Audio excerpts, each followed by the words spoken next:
now it don't happen again. No, my people, this our sister don't cry, come outside, say her life, say they want try gbabam. Oh, my people, he say all this gbomo wey dey Benin, they want gbabam. Oh, because say she go cover event for election day where they do for on the 25th of February 2023, the presidential election where she cover. Una know say this woman na journalist, so she said she don't practice for 12 years with EBS, and she na a voice wey una dey hear for EBS, best Ibere ehen, and she be this woman correct people.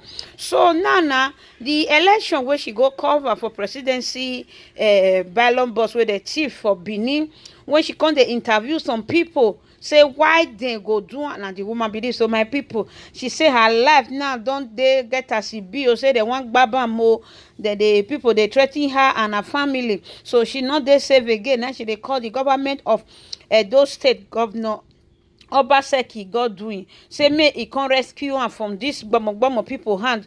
Okay, he still call on Governor Uzodinma of Imo State, because the lady say she na from Imo, but she was born and brought up in Agbo. She still call on the government of Delta State, Ifeanyi Okuwagwe. Okay, so she call on different government, go reach Sanwo-Olu, because she don't first stay for Lagos before. My people, not be joking matter. Oh, make una let this video go viral, you understand? She call on Governor Sanwo-Olu, where she first stay for Lagos, say as far as say Sanwo-Olu don't fair govern her, so may Sanwo-Olu constantly look into the matter, may he try, may he protect her, because journalist na her calling, so she not fit keep silent, because this election where they come for March, this governorship election that is coming March 11 2023, so where the young new postpone, so they say they no want see her for there. My wonderful people, now know say this woman get mama, get papa, get pikin, he get sisters and brother, get relatives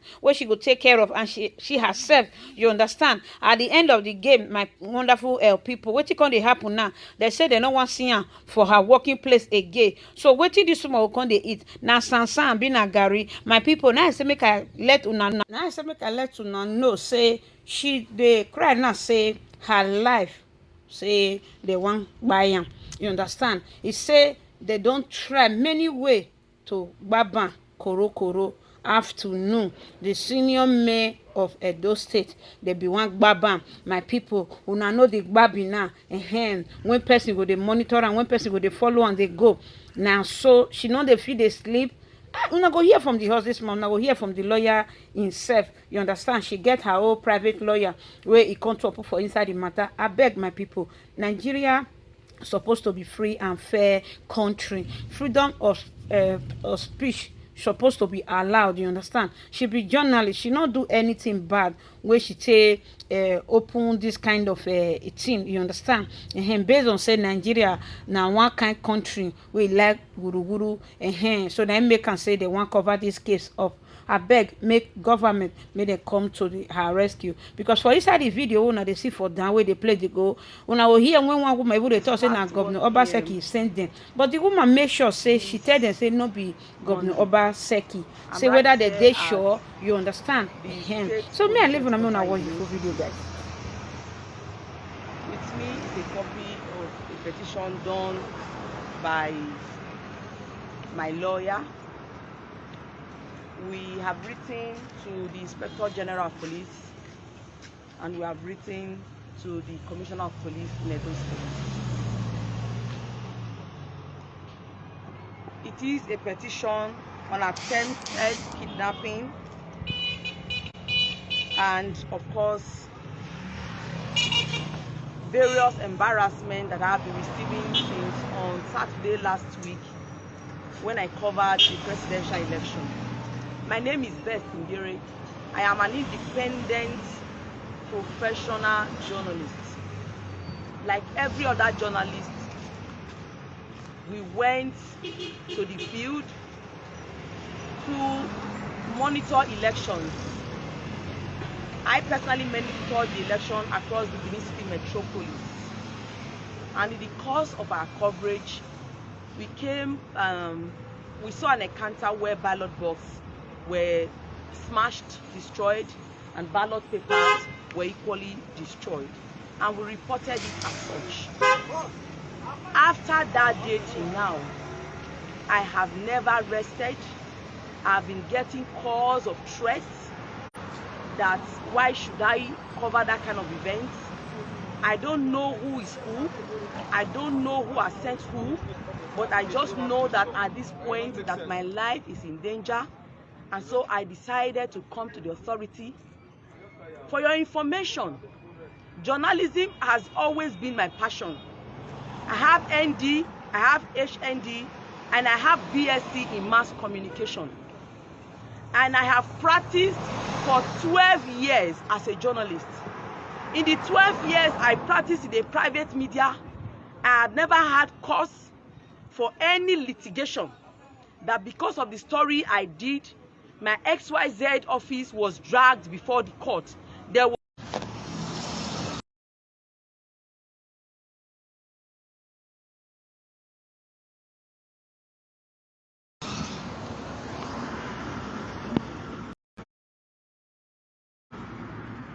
no longer picking again. But I do this thing.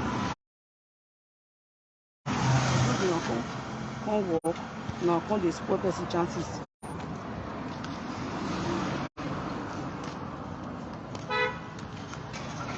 Alright guys.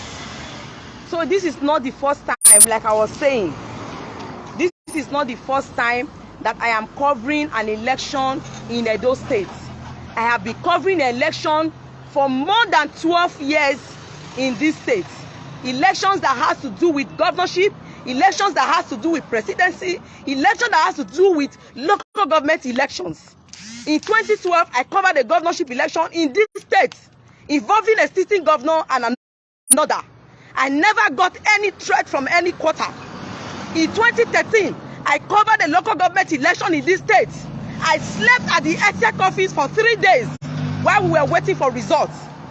As a matter of fact, we were waiting for the result from S3ni Northeast, why some actors came and declared the result, while counting of ballot papers was still ongoing in S3ni Northeast.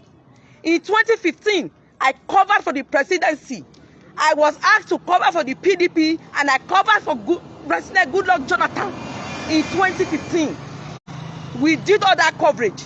In 2019, I covered for Alhaji Atiku Abubakar, who was the candidate of the PDP. I covered the arrival of His Excellency President Muhammadu Buhari to Edo State. The reports are with me, they are in my archives.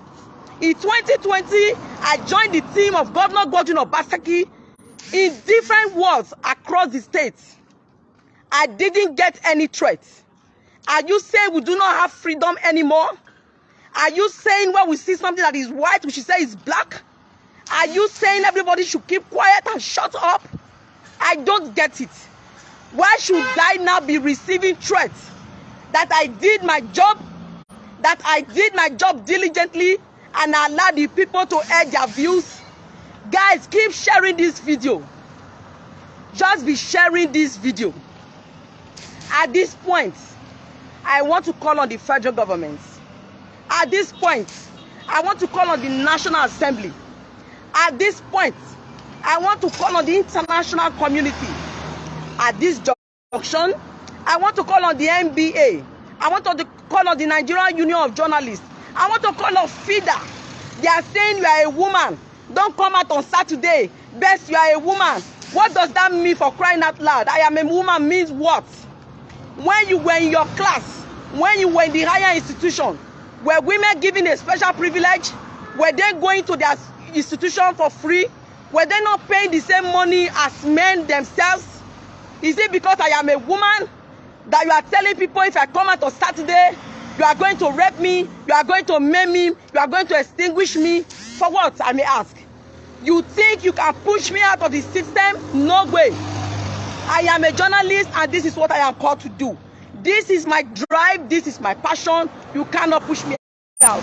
I am calling on the executive governor of Edo State, Mr. GODWIN OBASEKI. Mr. GODWIN OBASEKI, sir, I need your cover. I need you to protect me. Let it not be known, let it not be heard, and let it not be said that it is the it's the administration of Godwin OBASEKI that something happened to BeeTv. I have been on this feed, Mr. Governor. I followed you. I covered your campaigns like I have been doing for other political parties. I covered campaigns for Labour Party. I did for APC. I did for NPP. I did for PDP. Nobody should crucify me for doing my job. Therefore, I have come with my team of lawyers to the state commissioner, to the state command of Nigerian police here in Benin City. Here you have it. I have come to submit my petition. My lawyer has written to the Inspector General of Police. I am sure before the end of today, he will be getting his copy. I am calling on members of the civil society organization.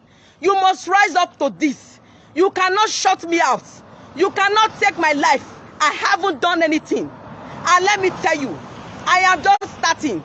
I cannot take the back seat at this moment. If you want to victimize me because you know I am a female, you can never victimize me. Nigerians will not allow that to happen to you. What is it, by the way? What is it, by the way? What have I done wrong? I am only doing my job. It will get to a time in this country that you will tell a doctor not to do his job, that you will tell an engineer not to do their job, that you will tell an architect not to do their job, and you are stopping me from doing my job? Please, I am begging our revered father, Omonoba Nedo Obaewa II. I am in Edo State. I need your help. They are planning evils. I don't know who they are, but God knows them. And you cannot hide anything from God. The more you want to plan evil, the more God will continue to expose you. So guys, keep sharing this video until you get to concerned authority. Like I've said, I am calling on the federal government. I am calling on the Commonwealth Organization. I am calling on the international community. I am calling on the National Assembly. I am calling on security agencies. I am calling on the Nigerian Bar Association. I am calling on the Nigerian Union of Journalists. I am calling on FIDA. I am calling civil society organization to rise up to this. They frustrated me where I was working. I have not even have a footing. I am just starting. They want to frustrate me out completely. Please, I need your help. Mr. Godwin OBASEKI, you are the Chief Security Officer of Edo State. You are the #1 security officer of Edo State. Mr. Governor, I am pleading with you. Please, I need safety. Nobody should stop me from doing my job. Nobody should plant their boys and wait for me anywhere. My barrister is here. He accompanied me to the state command. And I'm sure he wants to be saying something. Please, continue to share this video and stick to my page to get more updates, because we are not giving up. I am not a coward. You cannot force me to take the back seat. No way. Well, I want to say that good afternoon, everybody. Of course, I understand now that we are live. As you all know, my client is a journalist with over 12 years experience in practice as a journalist. We received a brief from her, a very alarming report, as a matter of fact, that since her reportage of the National Assembly and presidential election, which took place on the 25th day of this month, February 2023, that her life has been under serious and constant threat. So upon receipt of that, we have directed a petition to the Inspector General of Police. We also did a petition to the Commissioner of Police, and we have also copied the relevant non-governmental organizations and all that. So what I want to say here is that our client, being a journalist, has a right to freedom of expression guaranteed by Section 39 of the Constitution. She has a freedom to impart information. She has a freedom to own her own opinion and a freedom of the press. And that is basically guaranteed by the Constitution. And even the Freedom of Information Act, Information Bill, which has been passed into law. Now, what our client is doing is clearly within the precinct and the confines of the Constitution. So she has not acted illegally. She has not acted outside the jurisdictional precinct of her calling, of her profession. She has only acted within the confines of the law. And you cannot take away journalism from our country because their rights, their position is protected by our constitution. In fact, journalists are the ones that guarantee proper information, proper dissemination of the information. They are the ones that ensure that you and I, both our people here in Nigeria and those outside this country, receive this information. They are the ones that guarantee that. So if you take away journalists from the street, if you take away journalists because their report is against your illicit, malicious, evil, and schizophrenic activities, then what becomes of the society? How else do we expect the society to be informed? The role of journalists in the society cannot be overemphasized. So I want to re-echo what my client Adelia said, that her life is currently under threat. Several attempts to kidnap her have been made. Several attempts have been made on her life and against that of her family. As a matter of fact, she has been cyber-stalked in the past few days or weeks since after that election. So we are calling on all authorities concerned. We are calling on the Inspector General of Police. We are calling on the Commissioner of Police, the Governor of Edo State, and every other institution that we have copied with this petition to rise up to the occasion and ensure that our clients do not suffer under that perpetual apprehension of fear. The wise man, the great legal poet William Shakespeare has said, and we agree with him, that the fear of death is worse than death in itself. If our client no longer passes the night for fear of her life being taken out of her, then the society is not worth living in. These persons who are threatening her, that constantly harassing her with calls, stalking her, monitoring all her every movement. And we call that these persons should be investigated, they should be arrested. Because when they are arrested, then the society will be free from the Hobbesian state of nature. What Thomas Hope refers to the Hobbesian state of nature, where life was brutish, nasty, and short. So I call on you, my people. Best is a journalist, and she is a professional. In fact, one of the best we have in this, and she's the pride of this very land. And we will not stand and watch people out there to unlawfully extinguish her life. So please rise up to the occasion. We thank you. My people, I will be counting on your support. I will be counting on your support. I know that there is no single human being on this earth, no matter how many they are not more than God. They can't fight the battle of God. Now, by birth, I am from Edo, and that is why I'm calling on the governor of Edo State. By origin, I'm from Delta, and so I extend this invitation to His Excellency Senator Ifeanyi Okowa, the governor of my state. And by adoption, I am from Imo State, and I'm extending this invitation to the governor of Imo State, Hope Uzodinma. By association, I'm from Lagos State. I am calling on His Excellency Sanwo-Olu. By association, I'm from River State. I am calling on the River State Governor, Nyesom Wike. I am calling on every other well-meaning Nigerians to come to my aid. Nobody can take my life. You can't take the life that you don't give. And you cannot frustrate me out of the system. This is how far we can go now, guys. I will continue to update you. I will not stop my job. It gives me joy. The way you like watching football, when you saw Liverpool defeating Man U 7-0, it's what gives you joy. The way you like going to clubbing, it's what gives you joy. What gives me joy is this profession. And people want to frustrate me out. I am counting on you guys. I believe that the governor of Edo State, we are